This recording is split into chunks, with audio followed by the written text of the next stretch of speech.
আরে আরো শুনেন মিয়া, হাদিসে আছে আল্লাহ তাআলা জিবরাইল ফেরেশতাদেরকে পাঠাবেন, আমার বন্ধুকে কবর থেকে প্রথম হাসরের ময়দানের জন্য তোলো। তখন জিবরাইল আলাইহিস সালাম, মিকাইল, ইসরাফিল, আজরাইল, চার ফেরেশতা মদিনার রওজায় নবীর কবরের সামনে আসবে। আর ফেরেশতারা একজন আরেকজনকে বলবে, তুমি ডাকো নবীকে। সবাই বলবে না। শেষ পর্যন্ত বলবে, জিবরাইল তোমার সাথে নবীর মহব্বত বেশি, তুমি বেশি আসছিলা গেছিলা দুনিয়াতে, তুমি ডাক দাও, আমরা সাহসে কুলায় না। জিবরাইল তখন ডাক দিবে, ইয়া রাসূলুল্লাহ আপনি ওঠেন, হাসরের ময়দানের জন্য আপনি দাঁড়ান।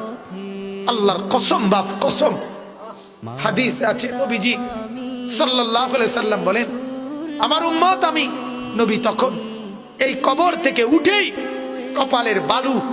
কপালের বালু মুছতে মুছতে আল্লাহর নবী বলবেন, জিবরাইল আমার উম্মত কোথায়, আমাকে নেওয়ার জন্য আসে নাই নাকি তারা জাহান্নামে চলে গেছে?